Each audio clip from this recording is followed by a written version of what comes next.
Bismillahirrahmanirrahim. Selamat pagi. Sebelumnya izin memperkenalkan diri. Nama saya Muhammad Ridwan dari Prodi Sistem Informasi, Fakultas Sains dan Teknologi. Oke, NIM saya 0538249118. Oke, pada kesempatan kali ini saya akan menjelaskan terkait tugas 3 ini. Di mana dalam tugas 3 ini terdapat dua soal. Di mana untuk kedua soal ini yaitu membuat sebuah algoritma, yang dimana untuk soal pertama sendiri membuat algoritma deep first search atau DFS dalam bahasa Java, dan untuk yang soal ke nomor 2 ini adalah membuat program pencarian menggunakan algoritma breadth first search.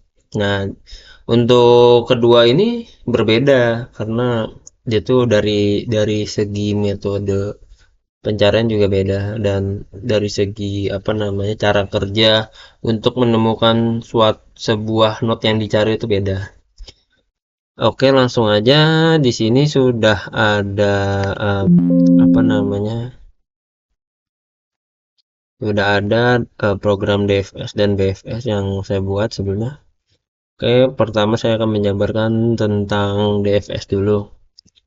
Oke, untuk DFS sendiri ini bekerja dengan cara masuk sedalam mungkin ke dalam graf, yang dimana graf ini adalah seperti ini nih. Ini graf ini namanya nih.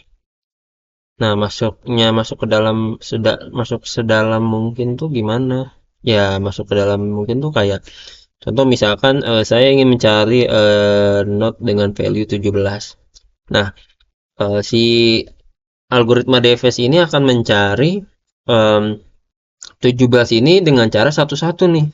Jadi dia dari A1 ke A2, dari A2 ke A3, A4 sampai ke A8 atau key-nya itu yang sesuai dengan node yang saya cari gitu.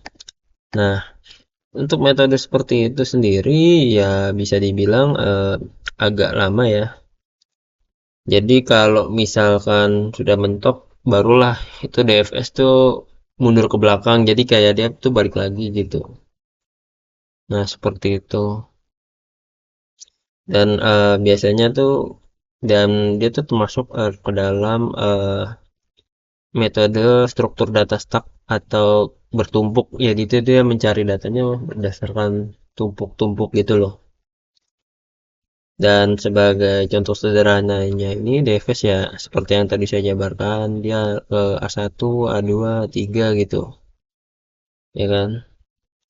Nah, untuk DFS ini cocok dipakai itu ketika kita ingin menjelajahi jalur sampai paling dalam. Anggaplah bukan ada sebuah sih, banyak grab gitu kan, banyak grab yang dimana value-nya ini bermacam-macam nih. Nah, untuk memastikan bahwa grafnya itu sesuai dengan node-nya itu, maka mau nggak mau ya memang cara paling ampuh ya seperti itu gitu. Dan dia tuh biarkan kan nggak memerlukan banyak memori bekerja gitu, jadi kan dia mencari satu satu satu seperti itu gitu loh. Nah, di sini untuk skripnya seperti berikut aja sih. Ya, ada biasa kan kayak gini-gini gitu kan, saya membuat kelas main. Nah, ini berisi data graph ini, di mana data graph ini seperti ini, ya kan. Dan terus saya juga membuat kondisi if else atau dua kemungkinan. Jika angkanya ketemu, maka dia akan menampilkan jalurnya tersebut. Namun jika tidak, ya angka tidak ditemukan. Ya, kondisi seperti itu aja sih. Menggunakan scanner untuk scan, ya seperti itu aja sih. Jadi ini untuk metodenya sendiri. Untuk metode yang mencari satu-satu itu tuh. Oke, paling itu aja sih untuk DFS ya. Oke, selanjutnya untuk BFS sendiri. BFS ini metodenya cukup berbeda ya. Dimana untuk algoritma dari BFS ini bekerja itunya tuh apa namanya, dia tuh mengunjungi semua node yang berada pada level yang sama. Jadi gini nih, penjabarannya tuh dalam arti kayak gini. Kan kalau DFS kan tadi kan dia nyari satu-satu tuh. Misalkan kayak A1, A2, A3, A4, A5. Nah, itu sampai ketemu tuh ya.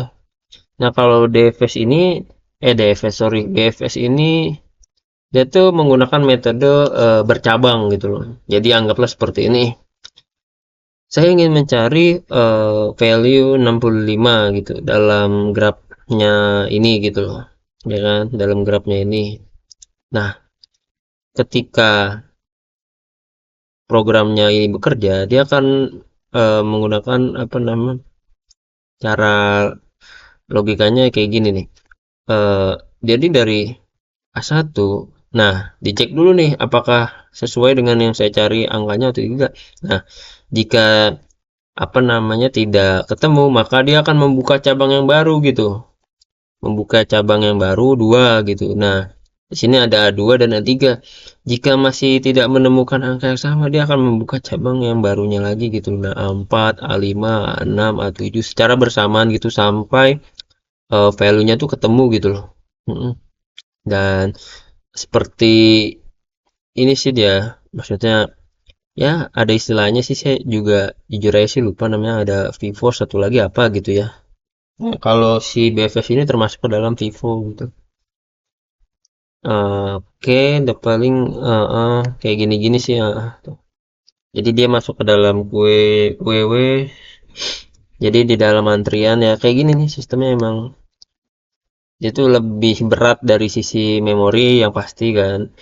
Yang kedua, dia tuh biasanya digunakan untuk mencari langsung ke intinya gitu. Jadi dari segi kecepatan memang lebih cepat gitu, namun dari segi penggunaan memori lebih boros karena kan dia kan perlu bekerja secara bercabang gitu kan, dan bersamaan seperti itu.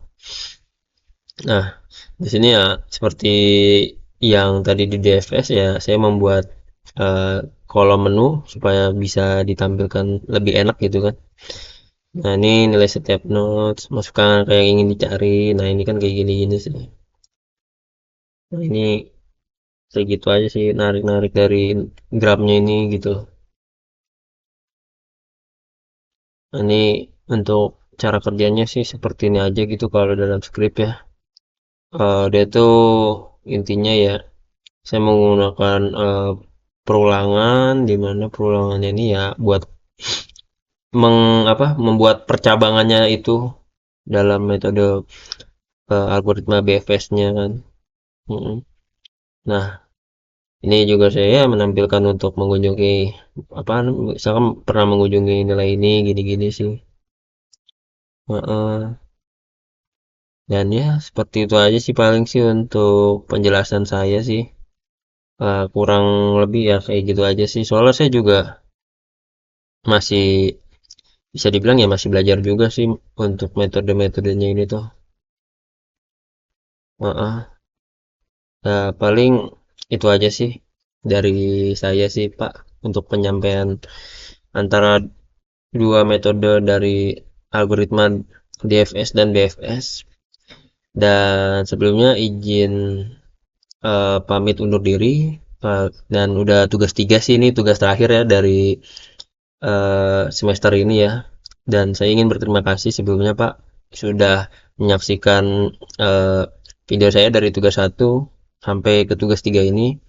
Dan bila saya ada salah ucap atau salah penyebutan istilah atau pelafalan dari istilah-istilahnya itu ya, saya mohon maaf karena kan sebagai manusia ya kita harus tetap belajar walaupun kita tuh udah tahu gitu loh kan, mencari yang terbaik dari yang terbaik gitu.